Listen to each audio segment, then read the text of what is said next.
Y un año más con la llegada del verano, con este estiaje y también con cuando suben las temperaturas, pues vuelven a aparecer las algas en el Ebro, que bueno, pues vamos a conocer un poquito más qué es lo que suponen, desde luego, su aparición. Para ello nos acompaña Paco Iturbe, divulgador medioambiental. Muy buenas. Muy buenas. Bueno, como decimos, han vuelto a aparecer estas algas en el Ebro. Vuelven a aparecer. Entran dentro de la dinámica, podemos decir, del río, pero en verano se hacen más llamativas. En verano es cuando, digamos, que alcanzan su máximo ciclo, ¿no?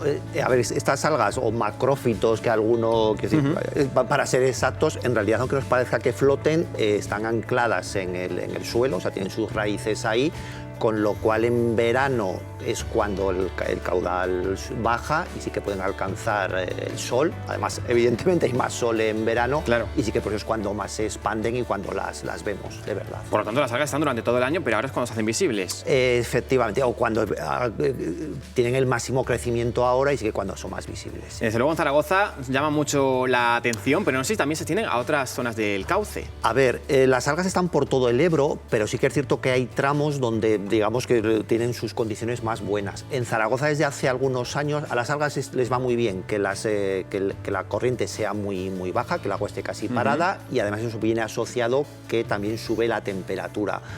En el tramo de Zaragoza, desde que tenemos el azud retiene el agua, con lo cual la corriente prácticamente es nula en verano y además la temperatura sube. Entonces el caldo de cultivo es maravilloso y sí que por eso alcanzan muchísimo. Alcanzan muchísimo, salvo el Ebro es un río mediterráneo y sí que autorregula los excesos, y cuando vienen las riadas en invierno sí que elimina esos excesos de algas. Con lo cual un año que no haya habido riada, hablo de una riada ordinaria, no riadas de estas ya más extraordinarias que provocan daños. Si hay una riada ordinaria, elimina esos excesos, ya sabemos que el verano va a ser tranquilo.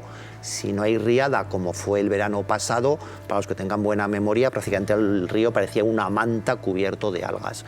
Cuando en estos momentos, pues bueno, hay alguna alguita, durante el verano va a ir aumentando, pero ahora la cosa es mucho más tranquila. Por lo tanto, que las riadas que hemos tenido este año sí que han ayudado, bueno, este año, esta temporada.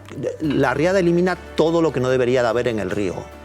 Y un exceso de algas es algo que no debería haber. Claro, porque esa es la clave, ¿no? Exceso. Efectivamente, algas tiene que haber, eso no es un problema, el problema es que haya un exceso de algas. Por ejemplo, las algas sirven de soporte para que la mosca negra ponga sus nidos. Si no hay algas o hay muy pocas, va a haber relativamente poca mosca negra. El año pasado que teníamos infinidad de algas, la mosca negra se expandió de una manera brutal y sí que el problema es muchísimo mayor. Entonces sí que lleva asociado toda una serie de problemas, esos excesos, esa falta de salud del río. Un río sano nos va a transmitir también salud a los que vivimos en sus orillas. Un río con problemas de salud nos transmitirá esos problemas de salud. Y, por ejemplo, la presencia de mosca negra la padecemos y la sentimos de manera importante. Es un aspecto negativo, no sé si tiene algún otro positivo, entre comillas. Las algas, dice, sí, a ver, digamos que todos los elementos, las algas sí que sirven, aparte para la mosca negra, para una serie de animales que tienen allí sus nidos, que tienen su vida, con lo cual es necesario que esté. El exceso, lógicamente, va a provocar también problemas. Interactúa de determinada manera con el río, que eso es bueno en equilibrio. Sí que un exceso, por ejemplo, no solamente el tema de mosca negra, las algas consumen oxígeno. Si hay un exceso de algas, puede provocar incluso, que algunos veranos ha sucedido, que prácticamente no haya oxígeno en el agua, lo cual implica incluso puede provocar mortandad de determinados animales. Así que esos excesos son problemáticos. También sería un problema la no existencia, pero siempre que haya un equilibrio mantiene al río y mantiene a determinadas especies de acuerdo con él. Por lo tanto, este año la situación en cuanto a la mosca negra, teniendo en cuenta cómo están esos lugares donde alberga, bueno, esos huevos, ¿no? Donde cría, podemos decir, la situación que esperamos para este verano es mejor que la pasada. Es mejor que la pasada. Mosca negra suele hacer dos puestas más o menos, una para mayo y otra para julio, creo recordar, con lo cual la de mayo la habríamos salvado. Vale, ahora será por ver. Habrá que ver cómo está la de julio, pero sí que en todo caso llevamos adelantado que además con el verano que ha hecho de ola de calor en junio, si no hubiera habido riada, tendríamos ahora prácticamente el río cubierto de hojas, porque el junio ha sido, sí que ha sido un junio intenso de calor y de sol.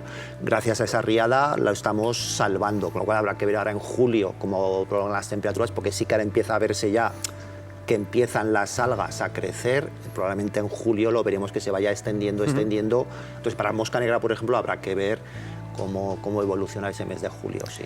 Cuando afloran tanto y abarcan tanta extensión, también hay voces, ¿no?, que abogan un poco por la eliminación de esas algas, ¿pero eso es una solución? A ver, pues curiosamente el río también tiene solución para eso si le dejamos, porque estas algas, el río Ebro, que es un río mediterráneo, lo normal es que en verano tenga un estiaje, que prácticamente se quede sin aguas.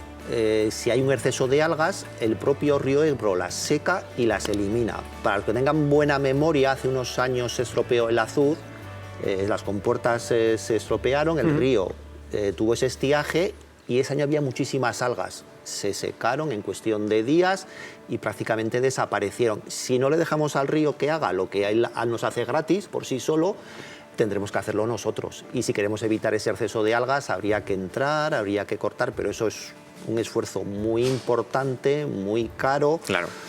Entonces, bueno, se podría hacer, pero sí que es complicado y es caro, y sobre todo eso, teniendo en cuenta que el río nos lo hace gratis simplemente con que le dejemos. Pues habrá que hacer caso y escuchar al Ebro, ¿verdad? Efectivamente, deberíamos escuchar bastante más al río de lo que lo hacemos. Sí. Paco Iturri, muchísimas gracias por acompañarnos una tarde más en Esta es mi tierra. Gracias.